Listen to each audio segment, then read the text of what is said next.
Welcome everyone today, and as Deborah mentioned, we're Zooming for the first time here today, which means that I have control of the buttons. So if there's a technical glitch, it's my fault, but we'll do our best. Zoom appears to be much easier to run through than GoToWebinar. Thanks again, everyone, for being here. We've got a great program today with Kelly Wilson, who's a sales rep with Home Group Realty Inc., but she's also much more than that, and she'll explain more when we get into the conversation. I'm going to take my video off right now. I've got some intro slides I want us to go through before we get to our chat with Kelly Wilson. Bear with me. Again, Chris Ballard, the CEO of Passive House Canada. I've done a whole bunch of things before I came on board with Passive House Canada. Chief among them, I was Ontario's Minister of Environment and Climate Change, Ontario's Minister of Housing. I've been a municipal councillor. I've worked with consumer association groups. I've been involved with public affairs for many years. I started out as a journalist. And there's one thing that I absolutely know is that I'm excited to advocate for buildings that are healthy, comfortable, climate resilient, affordable, and have a small carbon footprint. And I know that that is Passive House Buildings. So who is Passive House Canada? We are a membership-based social enterprise. We're a not-for-profit group. We are involved in advocacy. We provide education and professional development to all members of the building industry in Canada. We provide technical services for industry and members in Canada. And we have staff and members right across this great country of ours. I want to say that in these photographs, we have pictures of real Passive House Canada members. The one thing I love about Passive House Canada is this is a group of people who actually do things. These are the folks who are in the trenches. They are solving problems. They are designing buildings. They are dealing with zero emission buildings day in and day out. They're not policy people who make pronouncements from the 60,000 foot level and expect others to follow through. These are the folks who get things done. It's a great group to be with. I encourage you to join us. Our mission, we have 3 bullets: to make zero emission buildings known and adopted by government, industry, and public, to support government and industry in the transition to these zero emission buildings through education, certification, policy development, and to promote the Passive House Institute building standard, which is globally recognized as the highest level building standard for net zero buildings. Those are our 3 key objectives. Why are we doing this? The vast number of folks, professionals who join Passive House Canada, who take our training, want to have a part in reducing Canada's greenhouse gas emissions. We know that about 53% of Toronto's GHG emissions are from buildings, 52% of Vancouver's. This is the same for most major urban centers right across our country. Globally, about 32% of GHG emissions are from buildings. So we have a long way to go in Canada to reduce GHG emissions from our buildings. Passive house building, we know, is one of the most important ways, one of the quickest ways to reduce that GHG emissions from our buildings. But did you know the world's lowest energy and lowest emissions buildings are also healthier, more comfortable, affordable, resilient, and they contribute to our sustainable future? That is the Passive House building. So today's guest is Kelly Wilson. Kelly's experience includes architectural design, building permit services, custom kitchen design, green building consulting. Kelly's design and construction knowledge are huge assets to her clients as she is able to see the potential and opportunity in any property. And we came at Passive House Canada, we came to know Kelly through a home she was selling in Elora. And there's a few pictures here, an absolutely gorgeous house that she'll tell us, I'm sure, a little bit more of as we go along. And also within the chat, we're going to drop a link to a YouTube video that showcases this house and talks about Passive House and how it was applied to this building in Elora, an absolutely gorgeous building that incorporates a heritage building within. So I really look forward to my conversation with Kelly. And I think I said early on that this will be a conversation, and like many others, most times we have technical people. Today we have someone who works in real estate, is very interested and knowledgeable about green buildings, about passive house buildings. So I want to talk to her. We're going to have a great conversation about how the real estate industry, how the public can better understand and sell passive house as it becomes more accepted, more prevalent across our country. Moving along a little bit before we get there, I want to tell you that passive house buildings, what are their attributes? Well, they're highly insulated envelope, they're airtight, they're high performance windows that are properly installed. They are a thermal bridge-free design, solar orientation, so they're solar oriented with external shading. We want to make sure that we get as much warmth from the sun into the building in winter, and we keep as much energy heat from the sun in the summertime. So there's all sorts of interesting ways to do that. These buildings also include high performance ventilation with heat recovery. I put a little chart to the right-hand side that explains if you build it better with insulation and windows and ventilation systems and thermal bridge-free and airtightness, there's a whole bunch of attributes that you will get. Chief among them, a healthy, comfortable, climate-resilient building that has low operational energy, about 90% less energy usage in a passive house building than code built, and about a 75 or up to a 75% reduction in energy use in retrofits. So more about that later on, but those are the key attributes and results of building to the Passive House Institute standard. Oh, and quality assurance just popped up. It's one of the main reasons people build to passive house standards is you know you're getting a quality building. You can't fake it with passive house construction. You get tested throughout the construction process. So you're going to end up with a quality building, whether it be a 40-story condominium, a 400 residence building on a university campus, or a single family residence, you're going to get quality. A little example, here's where passive house comes in. If we look at energy use in these residential buildings in Canada, we can see without getting into the technical aspects of this, we can see the blue at 146 kilowatt hours per square meter, per cubic meter per year of energy. In the red beside it is the passive house standard of 15. And we see how that translates all through the building. Water heating, appliances, lighting, space cooling is a little higher only because we account for it within Passive House, whereas the code doesn't really collect information about that in other buildings. So if we look at space heating, water, appliances, and lighting, Passive House demonstrates significant savings in operational energy, all critical to keeping our GHG emissions down. Moving along, I like to remind people that our ancestry is Canada. That's right, Passive House Canada, Passive House Building Institutes. Folks think it's a European construct, but really it has its roots, some of its roots, here in Canada. This is the Saskatchewan Conservation House. It was built in 1977 by engineer Harold Orr and a group of associates, funded by the Saskatchewan government and the federal government. It was during the times of the OPEC oil embargo when there was fear that our oil supply that we use for heating would be cut off. And how do we survive a cold Canadian winter? Well, Harold Orr and his co-workers built this conservation house using principles of the day, those passive house principles I talked about early on. This house is still lived in. It's still being used. It's still performing to the same high standard as when it was built.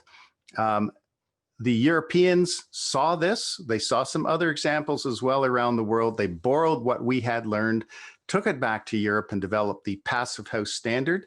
But in Canada, the Saskatchewan Conservation House, it's our DNA. And I'm proud to tell you about this every show. Moving along, just to let you know that that's the Passive House of 1977. Many more examples of passive houses in Canada, passive house buildings in Canada.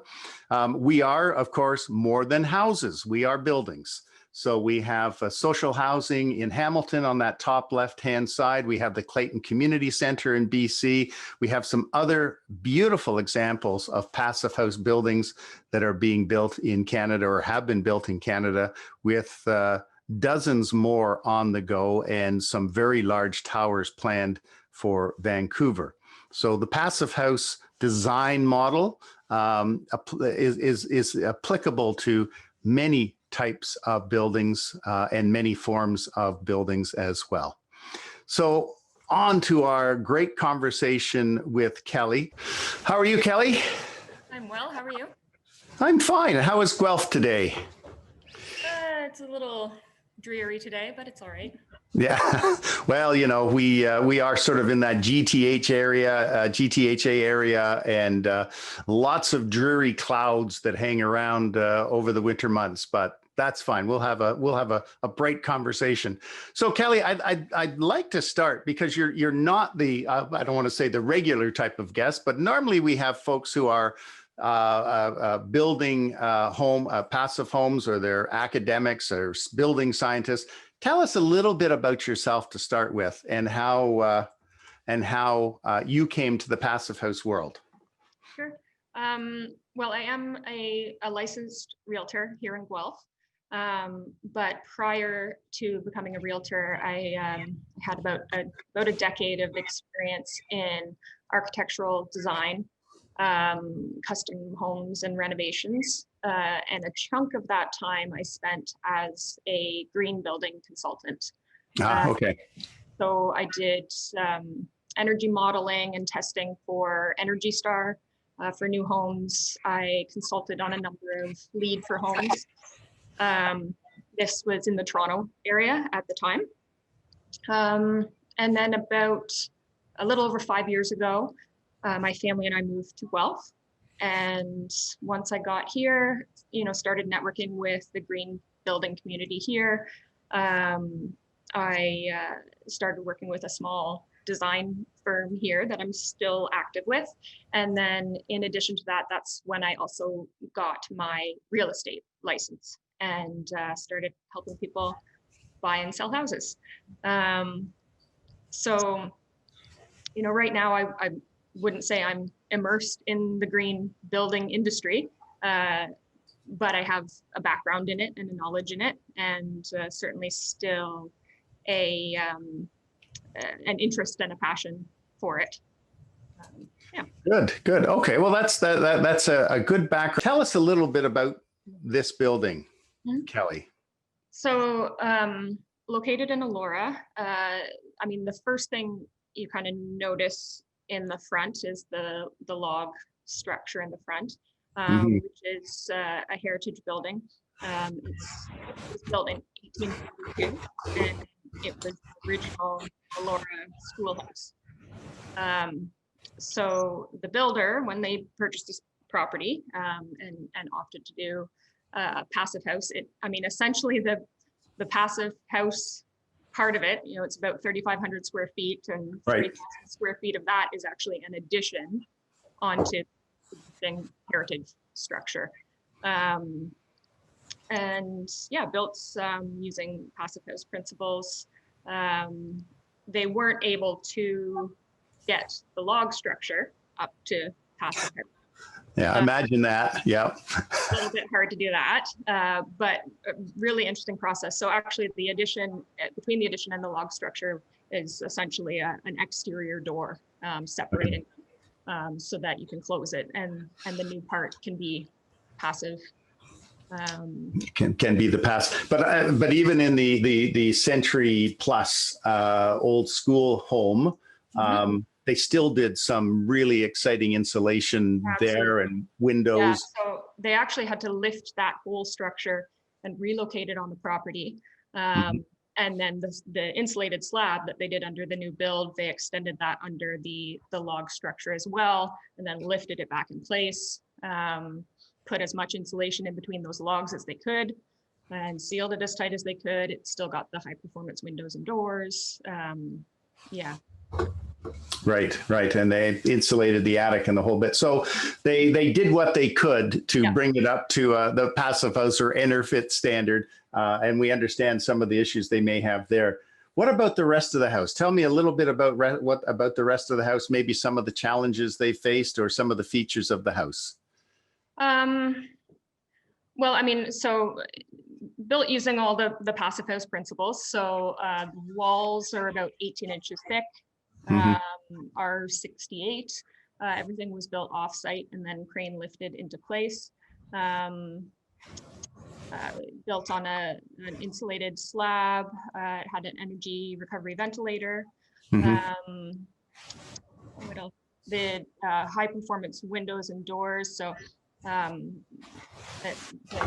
mean, people noticed as soon as they walked in, because that front door was so hard to open because it was sealed so tight. So they knew right away that they were walking into a house that was a little bit different. Right. And that really is the gist of what we wanted to talk about today. Not so much the building science around this gorgeous home, and it is a gorgeous home.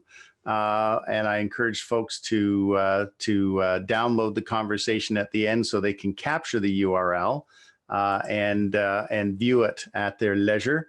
I guess what we wanted to talk to you about today is from your perspective. So you've got a green building background, you know about Passive House building principles and green building principles, but as a real estate agent, and we're hearing this more and more across the country as sort of those first generation passive homes come on the market. Well, this is a brand new one, but we're hearing from the real estate industry with all sorts of questions.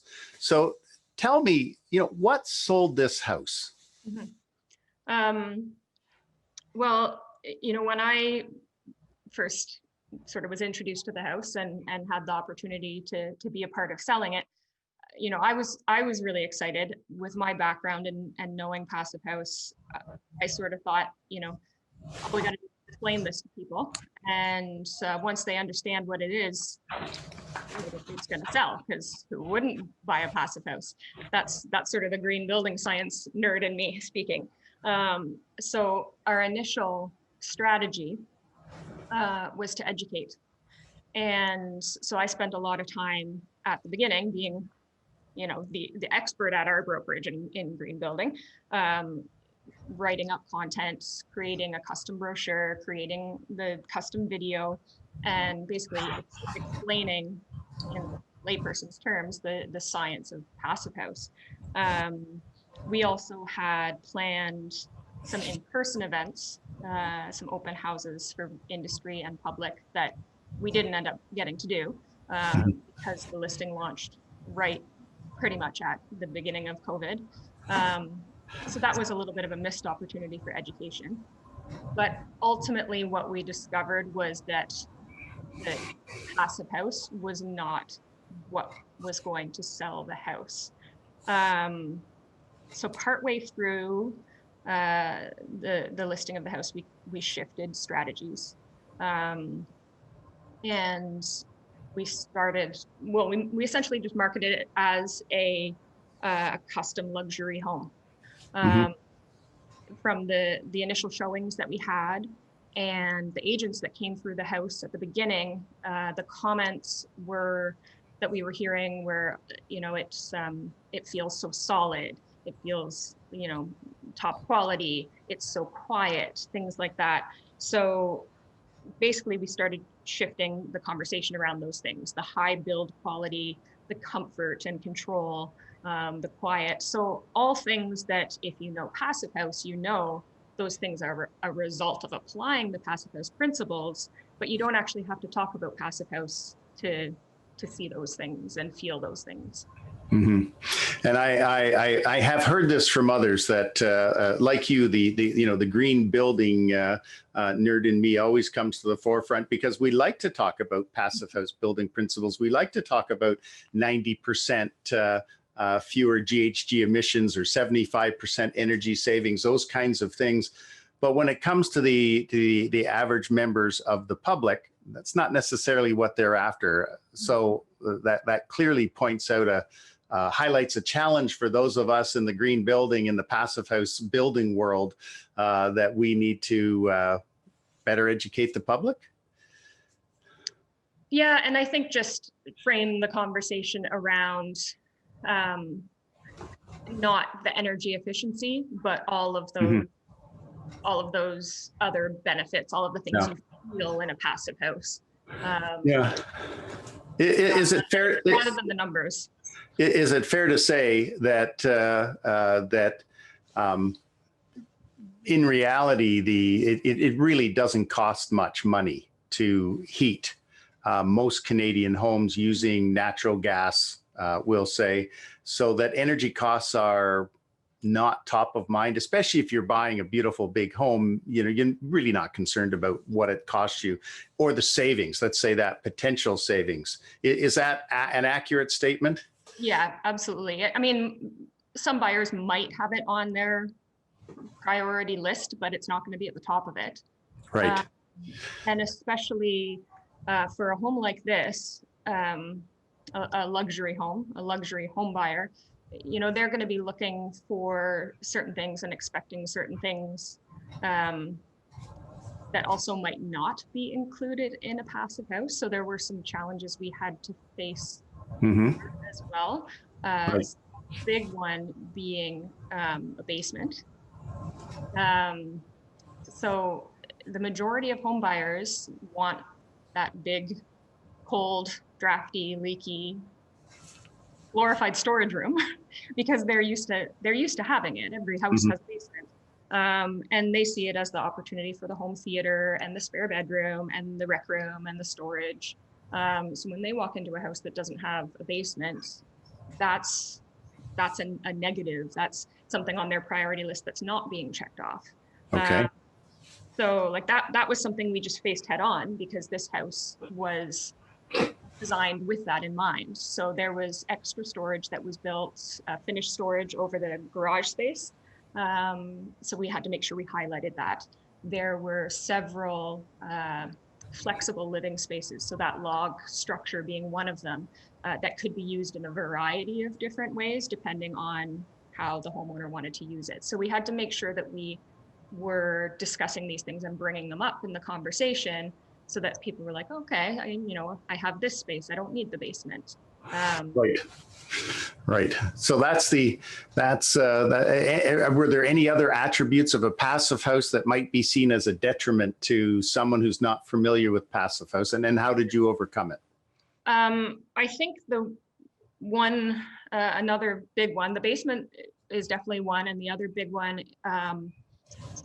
so again, looking in sort of the luxury, more high-end house market, a lot of buyers want soaring high ceilings, and they want an impressive facade with lots of architectural detail. And in passive house, we see those things and we think, okay, there's an increased volume of air to condition, and there's more corners that would create thermal bridges. So, we get that right away. But the market doesn't know those things. So that one's a little bit trickier to tackle. We did, in our marketing, we used terms like subtle and understated luxury, things like that to kind of, I guess, shift the focus away from those things not being present. But I think that's one that's going to be a little bit trickier moving forward. So one wonders, though, that when people are in and settled, when they've purchased the house and they've settled in, if it doesn't become a bit of a badge, this is something that their friends don't have in their beautiful houses. This is a passive house. So being a competitive type myself, that's something I would certainly appreciate. Yeah. And although I agree, again, with passive house, for that segment of the market that is interested in green building, maybe not super knowledgeable, but interested in sustainability in general. Maybe the people who drive a Tesla want the solar panels on their roof. That badge on a passive house is not necessarily immediately visible. Mhm. This house in particular, you know, it was designed to fit in with an existing streetscape. It was designed to flow, you know, fairly seamlessly off of this heritage building. The average person walking by this house is not going to know that it's A passive house. house principles. Right. So even that, like that's a tricky one that, you know, I don't know that I've entirely wrapped my head around that. Yeah. And it may be something that we will have to wait a little bit for Mark. Mhm. Well, and that's a question I want to get to in a minute. Is what should you know, what your advice would be to real estate folks, whatever. But in an earlier conversation we had, you talked about selling the benefits, or selling the benefits of the passive house, not the features, as a way of enticing folks. Yeah. Explain that a little more. Yeah. So I mean, I think, again, it was sort of that shift from the beginning, talking about the technology and really shifting that focus away and talking about the comfort and the health and the feeling of the house. Right. You know, and I think also the heritage piece at the front kind of helped with that, you know, describing the house, walking into it, and it feels different. And it's sort of that intangible different that, I mean, it is tangible. We can explain it and why it feels different, but that's not the piece that people care about so much. It's that feeling walking in, that solid house, that quiet quality house. I think, especially, you know, in the last year, in the light of COVID, which has been devastating, but a bit of a silver lining in it. I think it is going to accelerate, maybe push the market a little bit towards in the direction of high performance homes because of some of those feeling features. So one being security, the resiliency of the house. You know, in the past year, our homes have been our safe havens. So a passive house, you know, we're in a world now where it's become quite obvious that things can be unpredictable and things can be out of our control. So knowing that you are secure in your home, that if there's a massive power outage, that your comfort will be maintained for a significant amount of time, that if, you know, something happens with our energy supply and those energy prices skyrocket, you do have the house that operates on 90% less. I do think those things are starting to come more to the front of people's minds, and I think COVID is going to push that even more. Health being another huge one. With, you know, indoor air quality, 24/7 fresh air. These are things that I think significant, more and more. Yeah, you've got that significant air exchanges. Some of the buildings are running their incoming air through HEPA filters, MERV 13 filters to help filter out any pollutants. And I know folks on the West Coast who live in passive homes told me this, especially this past summer with the forest fires coming out of Oregon, that you know, many of them, large swaths of BC, were forced to stay indoors. And those folks in passive homes who I was talking to were talking about how comfortable and how clean the air was in their houses compared to neighbors. And when they were measuring particulate matter inside the house, it was much lower than their neighbors in comparably sized homes that look the same. I mean, that appeals to the you know, the builder, the building scientist in all of us, green building types, and maybe though more and more on the psyche of buyers who see this happening. That climate resilience is not something we think about right now, but you know, in the next short years, It'll be more and more important about keeping our houses cool in the summertime, keeping them warm in the wintertime, and that resilience of, if we lose power, what do we do? So, you know, the interesting thing about Passive House, of course, is that it was originally designed to an ISO comfort level. And if you build to that standard of comfort, you get all of those other attributes, including lower emission buildings, zero carbon buildings, or zero carbon emission buildings. We've latched onto in the industry, I think, the zero emissions part. But it sounds to me, what you're telling me is that we also need to go back, or we need to refocus, or not forget the comfort, the health aspects or benefits of building to Passive House standards. Yeah.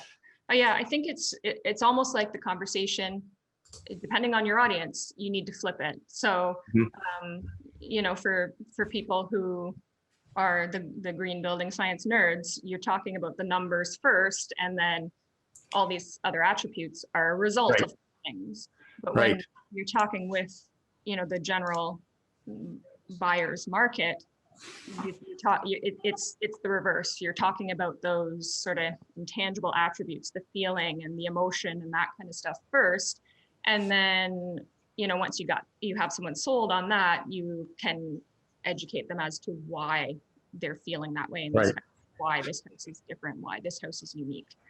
So if there was a real estate agent on the webinar right now who may be selling a Passive House building in future, whether it be condominium or single family residence, and doesn't know too much about green buildings or Passive House buildings particular, what would your advice to them be? I mean, you come from that background, so you had that advantage of understanding the numbers and the fundamentals. But so two questions, I guess, really. What should a real estate agent do if they have an opportunity to sell a Passive House building? And second part would be, what do you think the real estate industry realtors need from Passive House Canada? How can we help you do your job? So we'll start with that. Maybe those are two sides or different sides of the same coin. Well, I mean, I walked into this experience with the advantage of already having the knowledge. Not expert by any means, but enough to be able to speak with people about the home. And I do think that is pretty critical in selling one of these homes. You have to have a knowledge. You don't have to know the numbers off the top of your head and all the stats and everything, but, you know, understand those basic principles of Passive House and why they're important. But don't lead with that when you're selling the house. Sell the feeling of it, sell the luxury of it. You know, focus on the build quality and the quality assurance that goes into it, and those things that are going to make people feel, you know, secure in their house.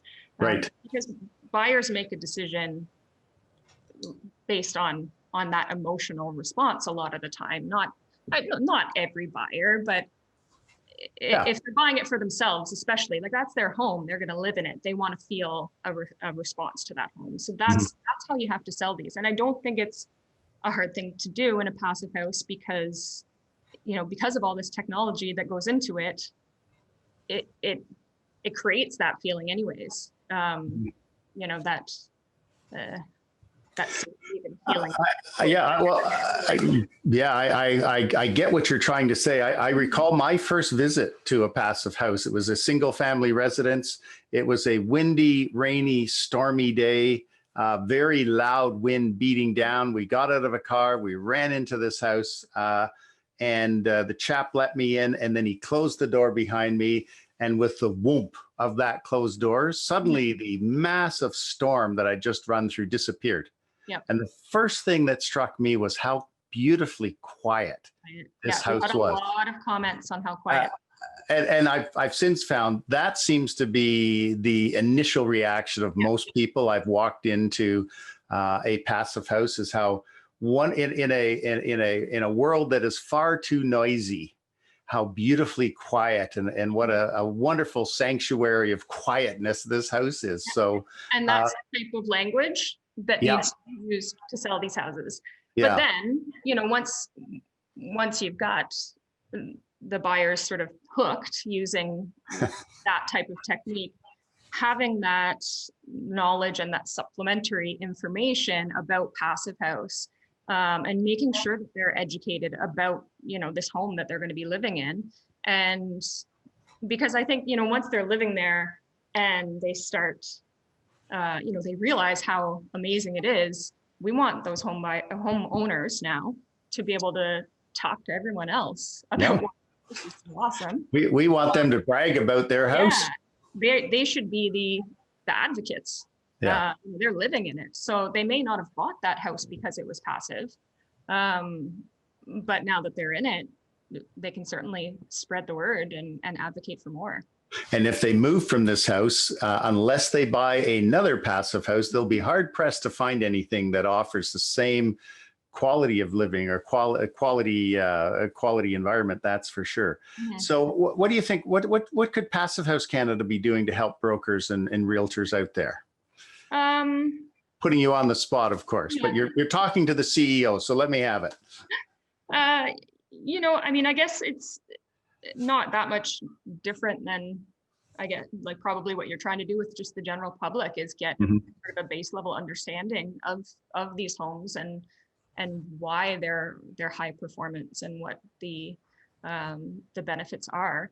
And, you know, if without getting too techie, you know, if you were able to provide that kind of knowledge to realtors, then that's another kind of subset of people that can be advocating again for this type of home.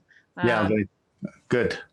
Is there obviously, if it's a luxury home, there's a premium to that type of house over you know, tract buildings or tract homes. But is there a premium attached to a passive house, or is it just that it's a quality home? Yeah, I would say at this point, it's not the passive house that's putting the premium on it. At least where I am now. There may be markets in the country that are slightly ahead of where we are here. I mean, I'm sure there are. But where we are here right now, I would say the premium was just on the quality build, and you know, the comfort and those sorts of things, and then just the sort of luxury features that you would find in other similar homes. Well, we see certainly Passive House Canada has its has its roots in British Columbia, where Passive House is far more known and accepted, and we find with builders there that they're building to Passive House because it differentiates them from the others. Yes, there is a building code in BC that is more stringent than here in Ontario, and it's forcing builders in BC to build to higher standards. But I've had a number of builders in BC say that, you know, the real reason they do it, they sort of whisper that it's not because of GHG emission savings. It's really about getting involved in a system that allows them to build high quality homes that really don't cost them that much of a premium to build, but that the public views these as a premium home. And they're able to move it that way. And now, you know, in BC and more in Ontario, we have real estate agents calling and saying, teach me about Passive House. I've got one to sell. How do I do it? So I think what we're hearing from you, Kelly, is you know, we're getting some really good points about focusing on the benefits, not the green science nerd features of the building. Yeah, I mean, we can always hope that the market will shift towards the mindset of us, you know, green building nerds. But yeah, the way to really make the shift happen is to focus on those emotional responses. And I know that here in Ontario, when we do simple things, when we track the visitors to Passive House Canada's website, we sort of analyze the numbers and types of phone calls or emails we get into our general mailbox or phone calls to me. The exciting thing that's happening for Passive House Canada is the growth of interest and of passive house building in Ontario and Quebec, so central Canada, and the number of projects, the number of passive house projects that are taking off in Ontario. Hot spots like Hamilton, Ontario, for example, the city of Toronto itself with its own Toronto Green Building Standard that when we get to the top tier of that building standard will in essence be passive house. We know that the National Building Code is in essence that as it's implemented and rolled out will in essence be passive house building standards. So these things are, passive house building is coming down the pipe. And whether the public knows that it's passive house standards or not, I'm really not concerned about that. We just want as many buildings built to these high performance standards as we possibly can. So it's great. Well, listen, we've been about 45 minutes already. And I want to see if we have any questions. Unless before we go to questions, Kelly, is there anything that you wanted to cover that I've missed? No, I don't think so. Okay, good. Deb, do we have any questions? Yeah, I'm sure we do. And if we don't, I'll make a whole bunch up. But Deb, I'll turn it back to you for a second. Yes, we do. We've actually had a great dialogue going here, so just bear with me as I kind of go through the thread a bit here. There's just been a little dialogue around confirming that this log home of yours was retrofitted. There was a question on prefab walls and which company built those. Okay, so let's start with that. Kelly, just run us through the schoolhouse, the log schoolhouse. It is not passive house. It's not a passive house interfit. No. It certainly was upgraded though with insulation, foundation, and windows. Yeah, because it's a heritage designated structure. There were certain things about it that couldn't be changed, and it was just impossible to get it to passive house level. Yeah. So they did the things that they could. So they did the slab with the insulation. They had the walls are made of big logs. So in between the logs, they put the insulation that they could. But there was just no way to take an 1842 log.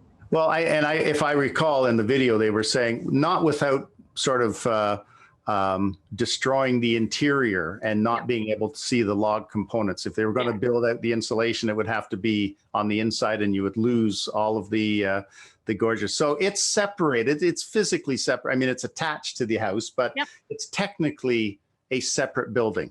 Yeah. So it's basically one room sitting at the front of the house, and it's got an exterior door between it and sort of the back hall entrance of the rest of the house, which it allowed the rest of the house to be built and be tested as per passive house. But design wise, it actually ended up being kind of a feature that we could highlight, especially again, COVID, lots of people working from home. It kind of became this perfect little separate room that someone could use for home business. Gorgeous, a gorgeous office. I saw home theater in it, but I was too late to put an offer in. But okay, Deb, question. Yeah, and this is just going back to the conversation about selling the houses. You reiterated this, that emotion is what sells houses. Do you notice that selling a passive house, showing it to people, that they immediately feel the difference? Because this person is saying as a builder, they pick up on it right away. But does a regular person? Yes. So the difference is that they don't always know why. But certainly people who walked through that front door, immediately stepping in, they would comment that it felt different. But it was, so number one, just opening that front door was a task. Like, it was a big, heavy, tightly sealed door. So that made people notice right away. And then just the feeling, like, it just felt like a big, solid, dense house, like these thick walls. And it's not like people were walking up to the walls and, oh, they're so big. It was just that emotional feeling, that response. So as the listing agent, it was our job to kind of pick up on those things that they were noticing and things they were feeling, and explain why they were feeling and noticing those things. Great. Good. Really good answer. Deb? And speaking about thick walls, is the assessment based upon exterior dimensions with thick walls or on interior floor areas? Mm-hmm. This is kind of a tricky one too, because the measurements are based on the exterior dimensions. So that's kind of a tricky thing with a passive house, because the square footage on the listing ends up being higher than maybe what the house feels like, because there is an amount of square footage that is just those 18-inch thick walls. Yeah, it's lost to the thickness of the walls. And we hear this for any government officials online, or those who want to talk to their municipal officials.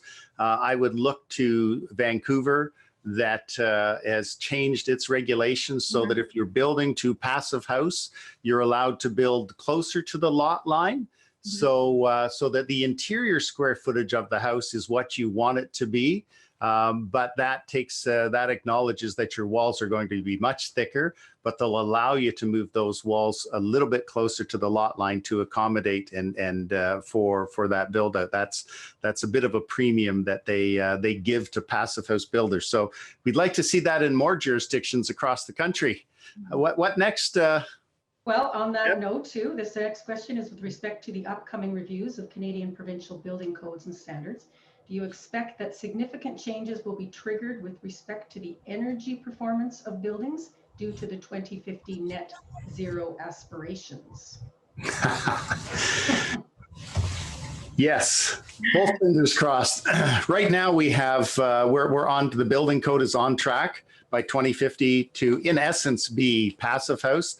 We've had a couple of setbacks that we are talking to our friends in Ottawa about. One of them is the idea that for those who are building large buildings, so condominiums, commercial space, that they don't have to do the blower door test, the air pressurization test. We in the passive house world know that that's a fundamental. You have to do a number of those pressure tests in order to catch problems while the building is being built, and to certify the building at the end, to make sure at the end that it's performing to what the modelers said it would get to at the very beginning. So that's the fly in the ointment right now. Of course, we'd be much happier if we could move that 2050 forward and get it to 2030 maybe, because we don't have much time to ramp up our GHG emission savings before we're embarrassed around the Paris Accord. But two recent announcements by the federal government have made us feel much better. One was the update to the climate change plan, and the other is the greening government plan that the Treasury Board president published back in December. Both of those have drawn a very deep line in the sand for building in Canada. So yes, 2050 will be the year of passive house. I would like to say we'd like to see it a little sooner though. Okay, so Kelly, this is, I'll combine these questions. What percentage of interested buyers would you say have heard of a passive house or were interested in the performance of the house? And what do you see the future with selling versus a conventional build? I don't know what the percentage was, but it would have been low. We did a fair amount of marketing and kind of email blasts and related to this house.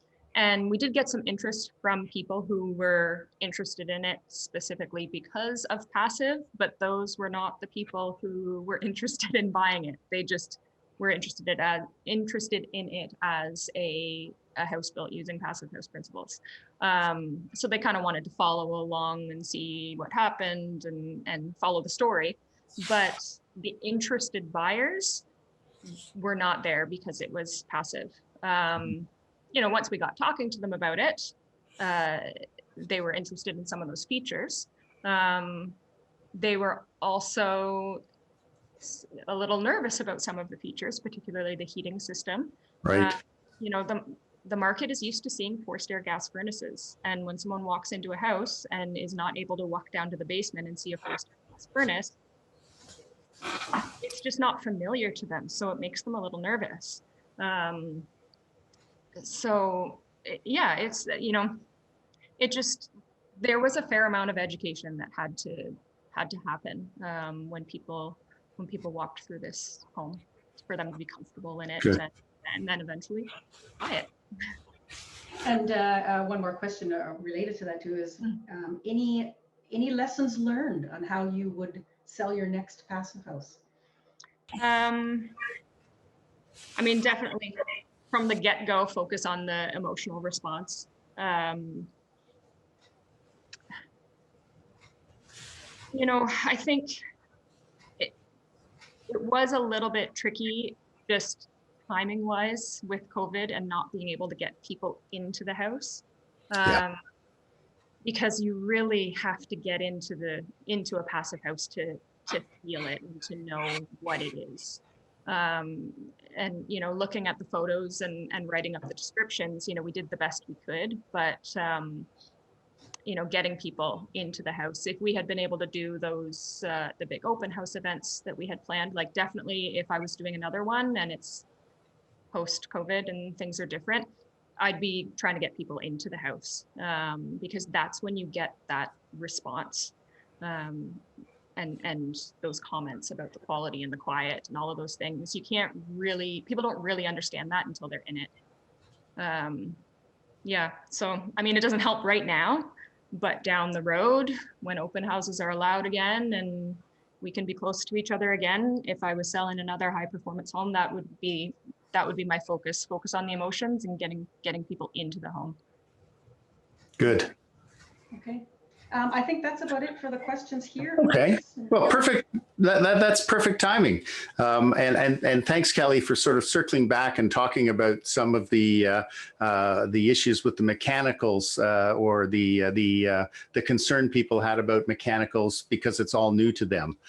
And I'm really hoping that you'll hear from these homeowners in the months ahead, and they will tell you how much they're enjoying this home, and especially in times of COVID-19.